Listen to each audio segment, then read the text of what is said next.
자, 힘의 평형. 앞전에 얘기했던 것처럼 이제 강체 평형 조건이었었고요. 이거를 좀 더 구체적으로 좀 정리를 해놓은 게 이제 여기에 그 밑에 설명에 좀 나와 있긴 한데, 어쨌거나 이제 모든 물체는 이제 병진 운동을 한다는 거죠. 이 물체가 있으면 거기에 이쪽으로도 힘이 있을 거고 이쪽으로도 이제 힘이 존재할 거고요. 두 개가 이제 병진 운동을 하게 됩니다. 그래서 이 힘과 이 힘이 비슷해야만 이제 평행을 이루게 되겠고요. 그 다음에 얘도 이제 회전 운동을 한다는 거죠. 이 회전 운동의 합도 이제 0이 돼야 한다는 거죠. 그래서 요 병진 운동의 합과 그 다음에 회전 운동의 합이 이제 0이 되어야만 이 물체는 이제 우리가 물체의 운동을 하게 되는데, 그 물체가 물체가 병진 운동을 일으키는 거는 이제 이 힘의 이 힘과 이제 이 힘이 될 텐데, 힘의 합력에 의해서 나타나는 것이고, 그 다음에 물체가 이 회전하려고 하는 회전에 대해서 물체가 이제 그 모멘텀을 받게 되는데, 이 회전력인 모멘트에 의해서 또 물체의 이제 운동이 일어나게 된다 라고 하는 거고요. 그래서 이제 이 강체가 평형 상태에 있기 위해서는 물체에 작용하는 모든 힘의 합은 0이 돼야 한다는 거고요. 그리고 임의의 한 점에 대한 모멘트를 모두 합한 값도 이제 0이 되어야만 얘가 평행 상태가 된다 라고 하는 내용을 정리를 해 놓은 거고요. 그래서 그 그림을 이제 여기 모멘텀에 대한 회전에 대한 그 힘을 이제 보여주고 있는 겁니다. 이거는 그래서 62페이지에 그 내용이 나와 있으니까 참고로 보시면 될 것 같습니다. 그 다음에 이제 62페이지 이제 4번을 보면 이제 균일 분포 하중과 등변 분포 하중, 이제 두 가지 용어가 좀 나오는데요.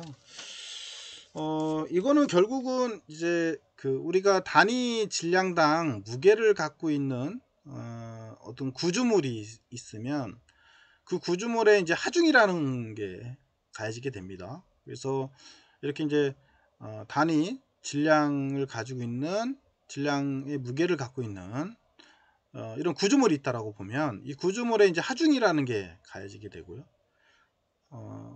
혹은 이제 하중은 이제 물의 압력, 뭐 혹은 땅의 무게, 뭐 이런 것들에 대한 압력이 될 것 같아요. 이와 같은 이제 어떤 이제 범위 내에서든 그 힘이 분포해서 작용을 해가지고 이 물체에 이제 하중을 가하게 되는 거죠. 이거를 이제 우리가 분포 하중이다, 이렇게 그 분포되어져 있다, 뭐 이렇게 의미로 생각하시면 될 것 같고요. 근데 균일하게 이렇게 분포되어져 있는 하중을 이제 균일 분포 하중이다, 이렇게 보시면 될 것 같습니다. 그래서 균일 분포 하중은 결국은 길이가 있고, 그 다음에 결국은 이 힘은 중심에 모일 거라는 거죠. 이 중심축에.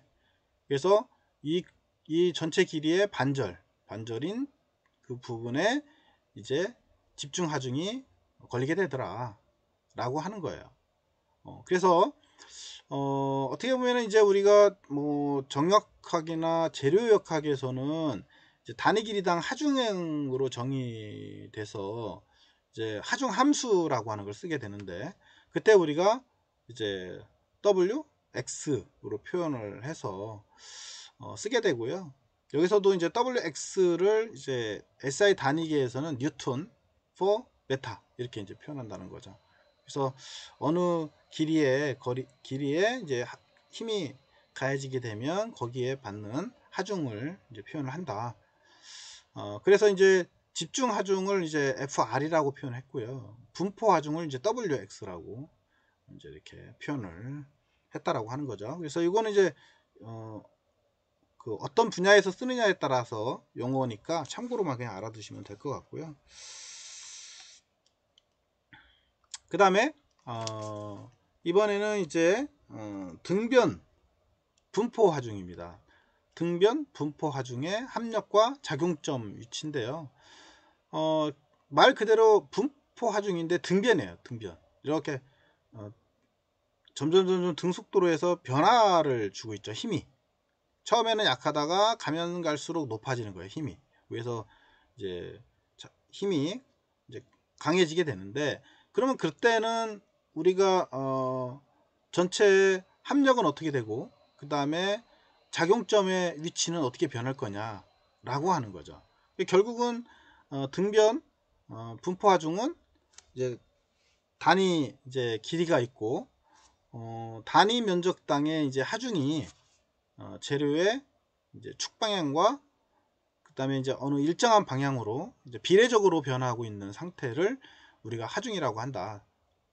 이게 그러니까 비례해서 변하고 있는 상태의 하중을 우리 이제 등변 분포 하중이다. 뭐 이렇게 말로는 이렇게 표현을 했는데, 아까 얘기했던 것처럼 쭉 가면서 힘이 점점 이렇게 커지는, 하중이 커지는 그런 힘을 우리는 이제 등변 분포 하중이다. 이렇게 보시면 될 것 같고요.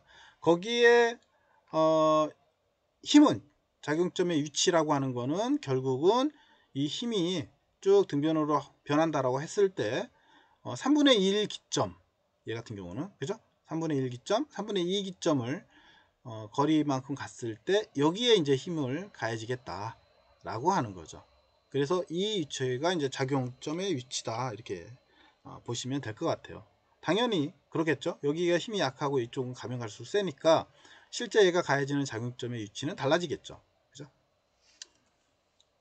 그래서 요 힘의 방향이 어떻게 이제 가해지느냐에 따라서 요 점들이 다 달라지니까 그거는 우리가 이제 생각을 해봐야 하는 부분이 있고요. 그 다음에 이제 거기 페이지 63페이지 하단에 보면 이제 그 사다리꼴 모양의 분포 하중이라는 게 있어요. 이제 얘는 말 그대로 사다리 형태를 취하게 되고요. 분포 하중이. 그래서 얘를 이제 어떻게 보면 그 사다리꼴 모양의 분포 하중은 여기 부분에 이제 점선을 표현을 해서 이 점선에 따라서 두 개로 분류를 할 수가 있다는 거죠. 그죠? 점선에 따라서 요 B와 같이 삼각 형태로 해서 나온 것과 그 다음에 이렇게 분포, 일정한 분포 하중을 가지고 있는 사각 형태의 그러니까 균일 분포 하중이죠. 앞전에 우리가 배웠던 균일 분포 하중과 그 다음에 삼각 형태의 이제 등변 분포 하중으로 분리를 해서 우리가 생각할 수 있다 라고 하는 거예요. 그럼 얘를 분리할 때는 어떻게 돼요? 결국은 전체가 W니까 W에서 요 W1만큼만 빼면 되겠죠. 그렇겠죠? 그러면 이제 여기에 하중이 나올 거고요. 길이는 당연히 뭐 L로 잡았고요. 그래서 요거는 앞전에 우리가 얘기했던 분포 하중에 대한 결과로 해서 중심으로 가겠지만 실질적으로 이제 등변 분포 함수는 힘의 작용점이 이쪽으로 3분의 1인 점으로 옮겨갈 거예요. 그래서 어쨌거나 이 두 개의 힘을 이제 합해서 우리가 그 작용점하고 합력을 해석을 하면 되겠다 라고 하는 겁니다.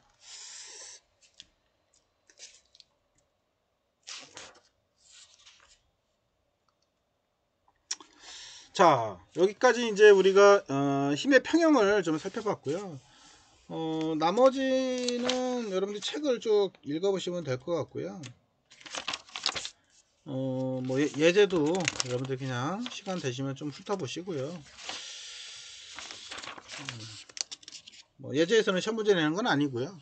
여러분들이 참고로 보라고 좀 정리가 돼 있으니까 여러분들이 참고로 좀 시간 되실 때 되시는 분들만 한 번쯤 더 훑어보시면 좋을 것 같습니다.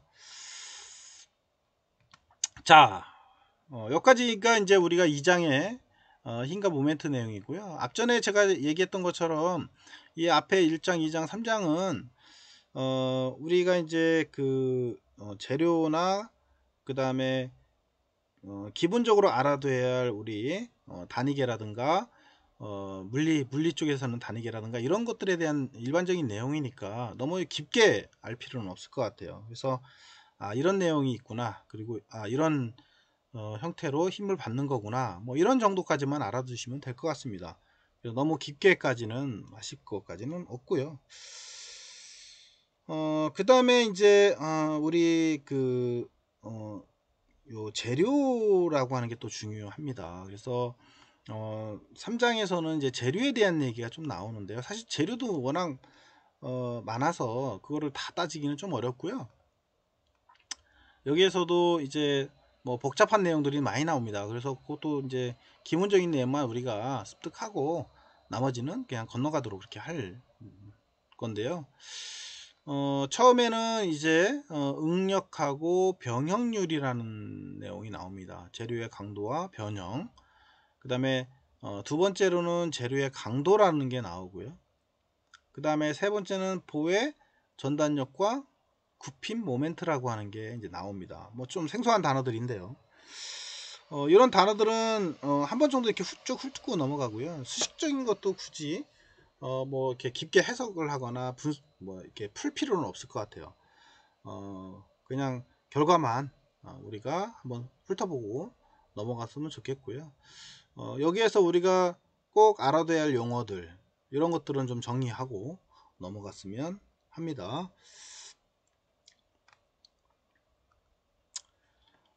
자, 75페이지 응력하고 변형률 중에 이제 첫 번째로 나오는 게 이제 하중이라고 하는 거를 분류를 좀 했습니다. 하중은 앞전에 얘기를 했었죠. 결국은 이제 하중이라는 단어는 우리 영어로는 로드예요. 로드. 뭐 짐 같은 거 이렇게 싣고 이런 것들을 이제 우리가 로드 뭐 이렇게 얘기를 하는데, 결국은 어느 물체에 작용하고 있는 외력을, 어떤 물체에다가 얼음 물체에 작용하고 있는 외부 힘, 외력을 우리가 하중이다 라고 얘기를 한다는 거죠. 하중의 정의는 그렇고요. 그러면 이런 하중이 작용하는 상태에 따라서 이제 여러 개로 분류를 할 수 있다 라고 하는 겁니다. 그래서 첫 번째가 이제 인장 하중이라는 게 있고, 그 다음에 이제 압축 하중이라는 게 있다 라고 하는 거예요. 이 인장 하중과 압축 하중은 결국은 우리가 이제 수직 하중하고 세로 하중, 이렇게 이제 나뉠 수가 있고요.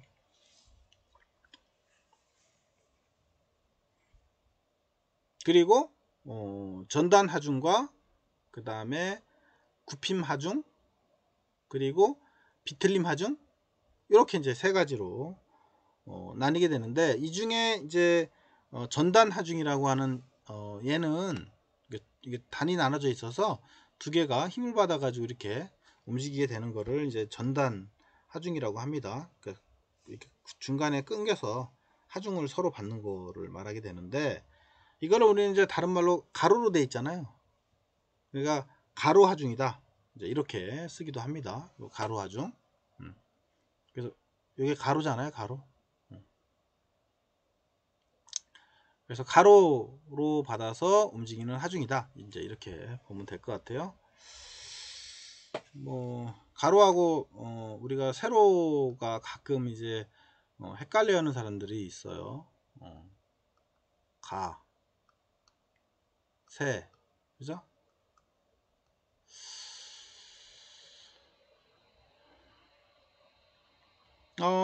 가로는 결국은 뭐예요?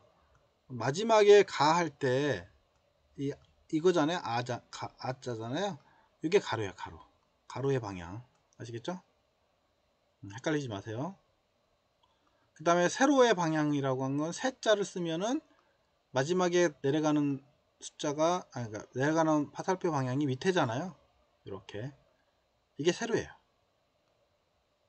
가로는 가. 아시겠죠? 세로는 세로, 밑으로. 현재는 여기 중간점을 해서 가로로 움직이잖아요. 그래서 얘를 우리가 가로 하중이다 이렇게 얘기를 한다라고 하는 거죠. 뭐 참고로 알아놓으세요. 그 다음에 아까 요 인장 하중과 압축 하중은 결국은 수직이잖아요. 수직 하중 혹은 세로 하중. 아까 얘기했죠. 세자는 밑으로 내려간다고 이렇게, 그죠? 화살표가 이 방향으로 돼 있죠. 그래서 세로 하중, 그 다음에 수직 하중 이렇게 용어를 붙인다. 그거는 좀 두 가지는 좀 알아놓으세요. 네. 그렇게 정리하시면 좀 편할 것 같고요. 그러면은 인장 하중이라고 하는 거는 이 세로를 기점으로 해서 상 방향과 하 방향으로 힘을 받는 게 이제 인장 하중이고요. 그다음 압축 하중이라고 하는 거는 위에서 누르거나 밑에서 눌러서 힘을 받는 하중이 압축 하중이에요. 말 그대로 압축이에요. 눌러서 압축을 한다라고. 인장은 끌어당기는 거잖아요. 그래서 재료를 양쪽으로 잡아 당겨 가지고 작용하는 힘을 이제 인장 하중이라고 하고요. 그 다음에 압축 하중은 두 개를 재료를 양쪽에서 눌러서 작용하는 힘을 우리가 압축 하중이다. 그리고 인장 하중과 압축 하중을 우리는 수직 하중과 세로 하중이라는 단어로도 쓴다. 이렇게 정의를 하시면 될 것 같습니다. 그 다음에 전단 하중은 아까 얘기했던 것처럼 뭐다? 이거는 가로 하중이라고도 한다.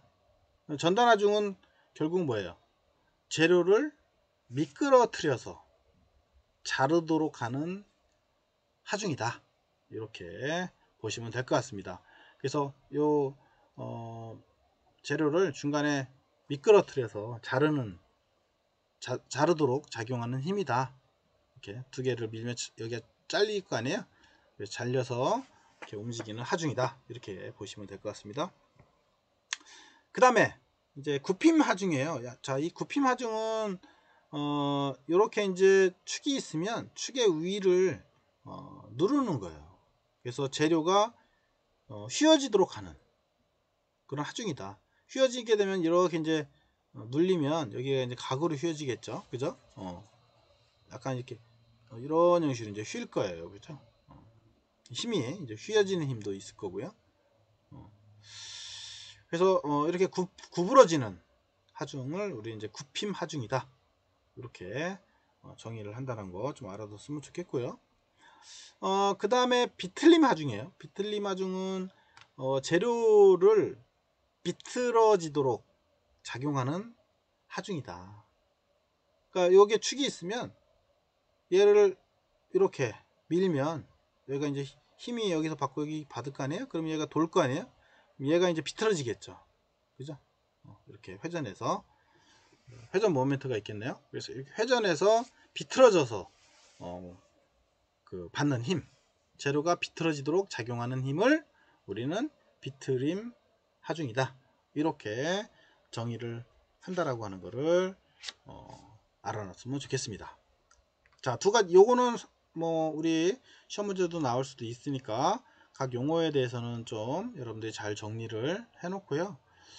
그 다음에 아까 얘기했던 것처럼 그 수직 하중, 그 다음에 세로 하중, 그 다음에 가로 하중에 대한 의미가 어떤 렌지를 잘 판단하고 있어야 되겠죠. 그래서 이거는 꼭 여러분들이 상식적으로라도 잘 알아놨으면 좋겠습니다.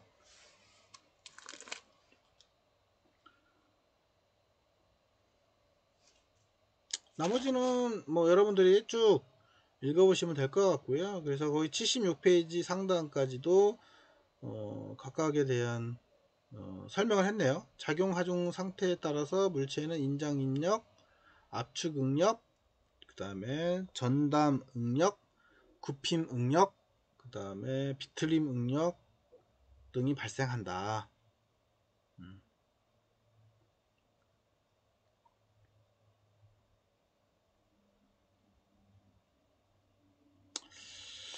네, 거기까지 보시면 될 것 같고요. 그 다음에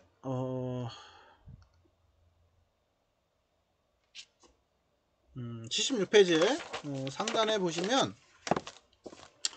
이제 그 하중 속도에 의한 분류가 있습니다.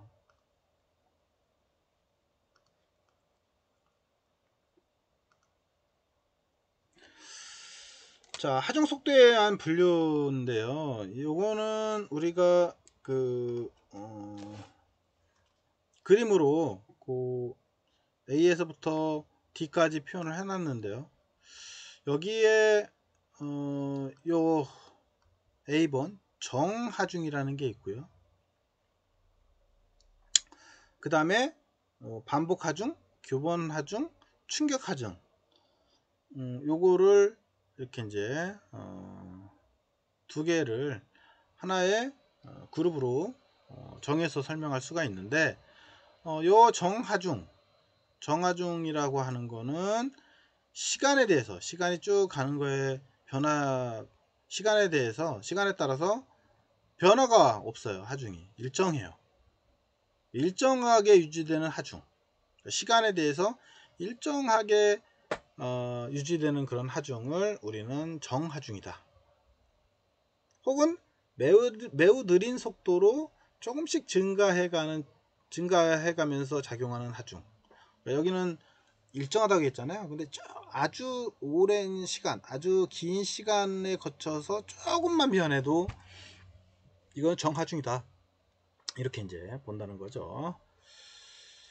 그 다음에 이제 동하중이라는 게 있대요. 동하중. 요 용어는 좀 잘 알고 있으세요. 정하중과 동하중. 동하중이라고 하는 거는 하중이 가해지는 속도가 빠르다 이거죠. 그리고 시간에 따라서 이 시간이 가면 갈수록 크기와 방향, 작용점 등이 변한다 이거죠. 아시겠죠? 그 변화는 종류에 따라서 반복하중, 교번하중, 충격하중 이렇게 나눈다는 거예요. 이해되죠? 그래서 하중의 속도에 의해서 분류를 하게 되는데 정하중이라는 게 있고요. 그 다음에 동하중이라는 게 있더라. 동하중이라고 하는 거는 시간에 따라서 하중이 가해지는 속도가 빠르고, 하중이 가해지는 속도가 빨라요. 하중이 막 이게 변화가 심한 거죠. 그 다음에 시간에 따라서 그 크기나 방향이라든가 작용점이 달라진다는 거죠. 예측이 불가능한 하중이 되겠죠. 자, 그렇게 해서 이제 분류가 된다라고 보시면 될 것 같고요. 그래서 그 내용이 여러분들 책에 76페이지에 나와 있어요. 그리고 반복 하중이라고 하는 건 시간에 대해서 이렇게 사인 곡선처럼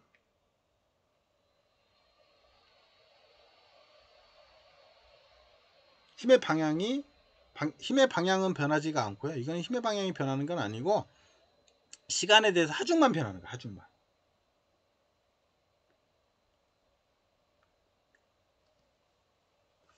그 다음에 교번 하중은 얘는 0점을 기점으로 해서 플러스 마이너스 이렇게 변하잖아요. 이거의 의미라고 하는 거는 뭐냐면 힘의 크기, 그 다음에 방향이 주기적으로 변하는 하중이다. 얘는 마이너스 쪽만 있잖아요. 플러스 쪽은 안 변했죠. 마이너스 쪽만. 그러니까 힘이 그대로인 거예요. 그러니까 힘이 아니고 방향은 그대로인데 힘만 가했다가 약했다가 가했다 약했다 이렇게 하는 거고요. 얘는 플러스와 마이너스로 변하잖아요. 힘의 방향이 변한다는 소리고요. 아시겠죠? 힘의 방향이 주기적으로 변한다. 당연히 힘도 변하겠죠. 그게 교번 하중이에요. 반복 하중과 교번 하중의 차이점을 우리가 잘 알아놨으면 좋겠고요. 그 다음에 충격 하중이 있어요. 충격은 말 그대로 임팩트예요. 힘을 순간 가해주는 거죠. 그러니까 순간적으로 아주 짧은 시간에 작용하는 하중을 우리는 충격 하중이다. 사실 이제 위험한 건 충격 하중들이 좀 이제 위험하죠. 물론 뭐 이렇게 교번 하중이라든가 이런 것도 상당히 위험하고요. 그러니까 이제 어떻게 보면은 요 충격, 요 화재, 요 그 힘이라고 하는 거는 우리가 이제 지진으로 따져 보게 되면 지진 같은 경우도 어떻게 지진이 움직이냐에 따라서 이게 다르다고 하잖아요. 상하로 움직이는 지진과 좌우로 흔들리는 지진의 힘이 완전히 다르다고 합니다. 그와 같이 이렇게 이제 하중도 마찬가지예요. 하중을 가해주는 힘조차도 어떤 힘에 따라서 요 변형되는 율이 좀 차이가 생긴다, 이렇게 보시면 될 것 같습니다. 자, 좀 쉬었다가 나가도록 할게요.